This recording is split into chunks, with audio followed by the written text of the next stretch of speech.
Hi everyone, my name's André Roca from St Mary's University in London.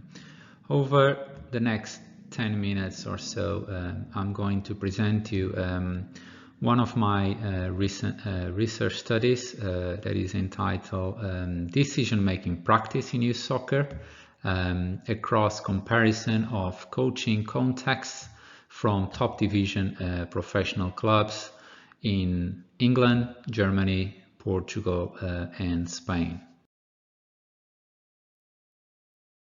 So I would like to start by mentioning that a key performance attribute that has been consistently shown to discriminate highly skilled soccer players from their lesser skilled counterparts is the ability to anticipate and make effective decisions under pressure situations during match play, as represented, for example, in this picture. So research has suggested that these so-called game intelligence skills are mostly developed and acquired through activities in which practice has the same underlying structure as competition. Therefore, the main goal of coaching practice is for players to acquire skill that transfers to improve performance in the competition, so in match play. How? Through the design of representative practice environments that stimulate the demands we find in match play. So we know also that coaching itself is largely context specific, with differences in coaching practice likely expected between countries and regions around the world. And this is partly due to coach education programs that differ between countries.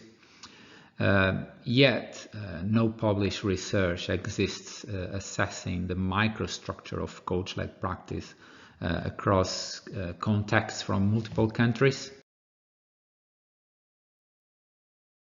So the aim of this study was essentially to examine the types of practice activities used by youth soccer coaches working in youth academies of professional top division clubs across a number of different European countries.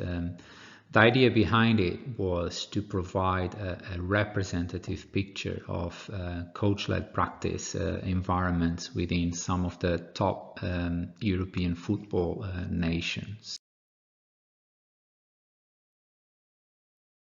So altogether, there were 53 male soccer coaches working with under 12 to under 16 age group male players across 16 different youth academies of professional top division clubs across 4 different European nations.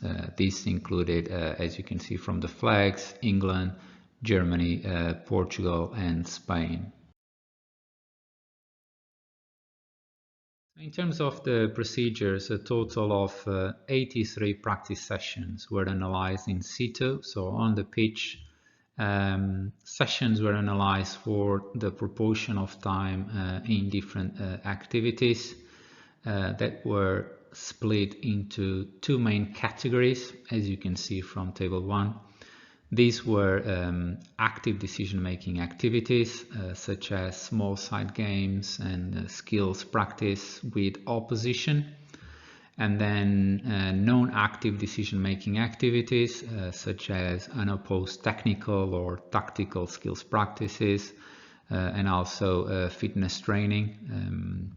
We also had another category called transitions for time in transitions between practices, such as drink breaks, for example. When you look at the first results presented in this bar chart, we can see that more time was spent in active decision-making activities, corresponding to about 62% of the overall time. Compared to non-active decision-making activities that corresponded to about 20%, and about 17% was spent transitioning between activities. As you can also see in the bar chart, players from Portugal and Spain spent a higher amount of time in active decision-making activities when you compare it with the English and the German players. In this table, we have the percentage of time spent in the sub-activities across countries. As you can see, highlighted in green, players from Portugal and Spain spent a larger percentage of session time in small-sided and conditioned games compared to England and Germany.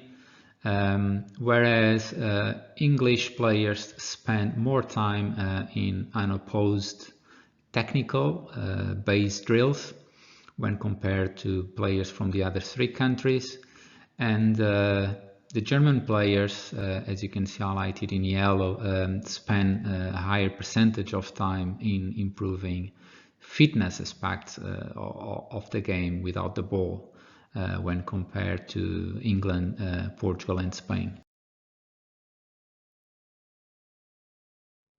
In terms of some of the main discussion points from this research study, is first that the percentage of practice session time spent in active decision-making activities for the English players in this study is consistent with the amount engaged by adolescent English soccer players reported in previous studies conducted in English footballs only. The other second important point to discuss is that although the use of drill-based activities containing no or very limited match-like decision-making for the players may be well intended by coaches to use, for example, practice repetition, reduce the demand of the game.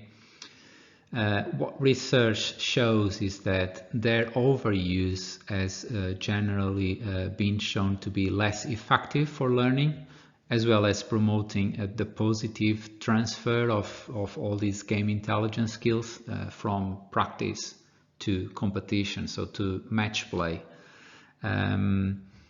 The other final point to consider is that the overall time spent in transitions was close to 1/5 of total session duration across all the countries analyzed. So less time spent on and quicker transitions by coaches in the future would definitely increase young players' engagement in learning activities, which is obviously crucial for the benefit of everyone. Thank you very much for listening. Feel free to get in touch with me if you have any questions about the research or would like to discuss it further. For access to the full paper, you can just take a picture of the QR code on this slide. And thank you once again, and hope to see you sometime in the future. Bye.